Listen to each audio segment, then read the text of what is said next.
Good afternoon, the honorable ladies and gentlemen. Thank you for Madam Hesti as the moderator our meeting today, and also thanks to the committee that has invited me to contribute to this meeting. And my name is Isnen Fitri. I'm one of the Sumatra Heritage Board members and working as a lecturer at the Architectural Department of Universitas Sumatera Utara, Medan, Indonesia. So I'm going to explain shortly in 15 minutes. The topic is dealing with the challenges and strategies for optimizing the heritage assets of the plantation industry in East Sumatra. I hope my presentations can contribute to the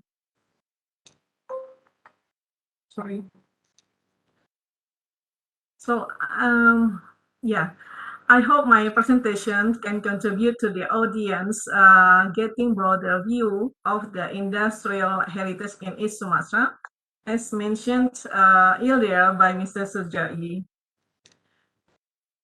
He is our master in industrial plantation in Indonesia. Well, I will start my presentations. My presentation can be outlined into 4 points. First, I want to talk about the birds of plantation industry in Sumatra briefly.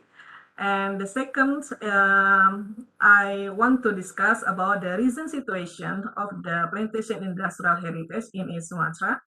And the third, I want to show the challenge and the strategies for the conserving the plantation industrial heritage in Sumatra. And the last one is conclusion. All right, let's begin from the birth of the plantation industry in East Sumatra.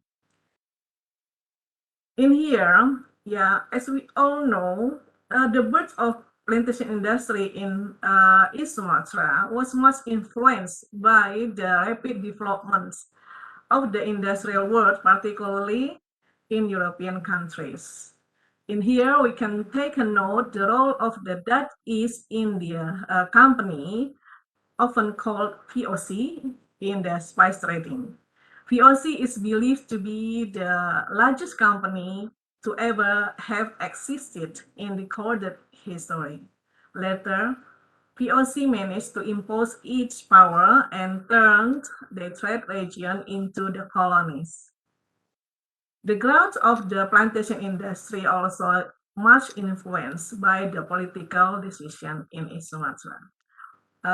For example, in 1887, the Dutch East India government has moved the capital of the state of East Sumatra, East regions from Bengkalis, at the time in Riau regions, to Medan.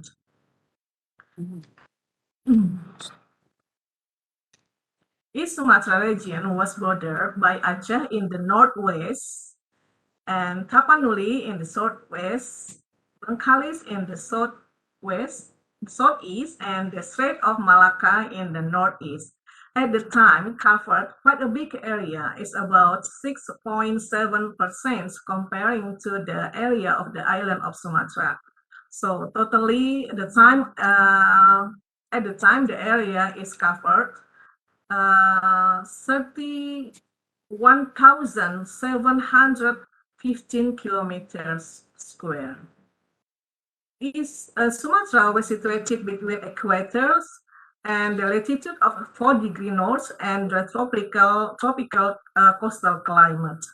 So the characteristic, the natural vegetation consisted of various forests, from the tidal forest along the coast and the wetland marsh forest on the coastal plains, and to the evergreen tropical rainforest and the foothill forest in the mountainous regions. The major soil of the tobacco considerably vary in the pH in terms of the pH value. The quality price of the tobacco depends upon the soil where it has been produced. One of the crucial information that I want to share here is about the land conditions of the East Sumatra. Based on the research results, the condition of the soil and the climate in East Sumatra, especially in Delhi, Langkat, and Serdang region, were very suitable for growing tobacco. The land of the East Sumatra consisted of decitic or decitic as andesitic soils, which has only slightly acid and have a pH around 6 to 6.7. As mentioned earlier by Mr. Sujai, the development of plantation in East Sumatra cannot be separated from the role of the Delhi Sultanate and three pioneers, Jacobus Minhais, Jensen, and Clement. These three pioneers found a company called Delhi Mine or Delhi Company, officially established in 1869. The tobacco plantation had been open since the arrival of Minhais to Delhi in 1863, and delivery of the first harvest of the tobacco to Rotterdam was made a year later. At the time, the quality of the tobacco was highly rated among the European traders. Ladies and gentlemen, up until 1869, companies were developed by traders and the owners of the ordinary that work alone or through partnership. Delhi Maskapai is a plantation company that initially focused on tobacco and historically was a well-known producer of cigar wrapping rolled tobacco in East Sumatra. Until 1929, Delhi Maskapai had a plantation area around 180,000 hectares, with property asset around 2,160 buildings. All of these are located in Delhi and Langkat area. It consisted of 30 companies until 1929, and namely 26 tobacco companies and 4 for rubber companies and 1 for palm oil companies. In 1878, an organization was formed to accommodate plantation company in East Sumatra, namely Delhi Planters Managing or DPV. Since then, several plantation companies that initially were tobacco plantations started to emerge. As we can note on the table, the number of tobacco plantation in East Sumatra from 1860 until 1940. It is noted that in 1891, there was a boom in tobacco industry where there were 169 plantation company operating the plantation tobacco industry. This is the map of the distribution of tobacco plantations in the early of 20th century. This is the timeline of the plantation industry in east coast of Sumatra. Right? This slide describes about the timeline. Actually, we have seen from the presentation of Mr. Sujai before. Then, after the tobacco crisis began, planting of the other tropical agricultural crop was still carried out, such as coffee and cocoa, then hemp in 1879 until 1884. After the tobacco crisis in the earlier of 20th century, many plantation companies switched to growing rubber.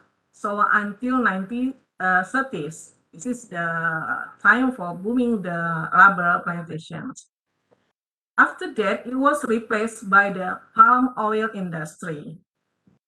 Oil palm has been planted in Indonesia since 1848. However, it was only in 1910 that it was planted as a commodity for the plantation industry. Since then until now, oil palm industry has continued to be the main commodity of the plantation in Sumatra. Ladies and gentlemen, the birth of plantation industry contribute to the expansion of the infrastructure in East Sumatra, such as railway track, bridge, harbors, station, post office, telephone service, airport, clean water infrastructure. The plantation industry also triggered the development of the towns on the east coast of Sumatra, such as Medan, Binjai, Tanjung Pura, Lubuk Pakam, Deli Tua, Kisaran, Tanjung Balai, and Lantopapat. Each plantation company has many properties, such as residence and housing office, office, religious building, market, schools, laboratory, workshop, hospitals, tobacco barn, and plant.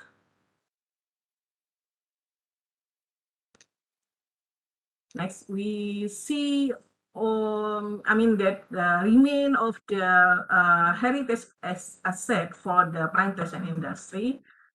Many heritage assets still remain and are still inhabited, such as Harrison Crossfield office in the past time, right now become a London Sumatra company, and also the headquarters of the APROS. This is the associated company of the rubber plantation, and many stations was built in the end of 80s, and we can see from the picture also villa of the plantation. And right now, they are managed by the owners. They still concerned and still be function as their office. Currently, only one tobacco plantation area in Bulu Cina, Deli Serdang Regency, is still producing tobacco. However, the amount of production has been minimal, so the space in the tobacco drying house are mostly empty, as we can see at the picture. So I think this is the situation right now. They are not functioning as a drying house anymore. And the latter, another tobacco barn in Kupang, Deli Serdang also. And right now, was function as a barrack for sugarcane plantation workers. I think it's already maybe 5 years ago or 10 years ago, not function as a drying house anymore. And the bottom, we can see, I think this is the remain of the tobacco drying house in Semencirin, Kalambir 5, Deli Serdang, but right now has gone. That was demolished. The next slide is the challenges and strategy for conserving the plantation industrial heritage in Sumatra.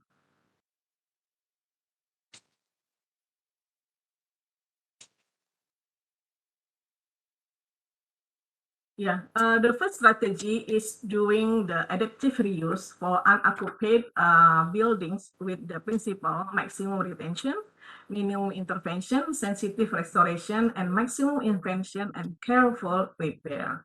So I show one of the sample that have been refunctioned as mentioned earlier by Mr. Sujai, is the plantation museum of Indonesian plantations first. And in the past time, it was used as the residence for the APROS presidents. After the independence, it was used for the housing staff for the RISPA, concern for the oil palm research. And the other sample is the ex-town hall. Right now is function as a restaurant of the Aston City Hall Hotel in Medan, in the center of Medan. So this is already function into a new function, and I think until now it's still appreciated by the people and still preserved by the owner.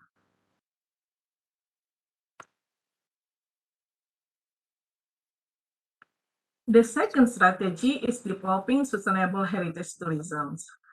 So we have some drying tobacco house, and right now the function is that the building was empty and not function as a drying house, and we suggest for the plantation company to develop into a new tourism area based the steps and the principles by approaching historic urban landscape as recommended by the UNESCO. And right now we are going to one project about revitalization of the Parapat guest house. This guest house right now is belong to the North Sumatra government office, and this area become a tourism area, and the building was functioned as a villa of the Marihat, is one of the tea plantation in the past time. And the government wants to develop this area into the tourism area, including the villa. So we suggest the government to develop and conserve the Parapat guest house into the new tourism, not new, is the concept is sustainable heritage tourism area based on the local wisdom and local need. So as I show you in this picture, some new function we try to suggest to the government. And the last strategy is making a great space for creativity within the heritage asset. And I think it needs support from the local governments and communities. PT Pos Property Indonesia collaborates with the PT Wang Creative Post to immediately renovate the Medan Post Office physically into community-based creative placemaking space. The function of post office still be maintained at the front, and the other room become a multi-functional creative hub for various creative communities. Local talent development, business empowerment for micro, small, and medium-sized enterprise, or locally called as UMKM. This is the visual image of the post block by Team Design, which is planned to open to the public by the end of this year. And next slide, also the visual image of the Medan post block into the creative hub in Medan. I think this is the new one in Medan. Finally, I conclude my presentation by emphasizing 3 strategies for conserving and developing plantation heritage in East Sumatra. First, doing the adaptive reuse, and second, developing the sustainable heritage tourism, And the last is making great space for creativity within the heritage estates. Thank you very much for the attention. Maybe we can discuss later after this. Thank you.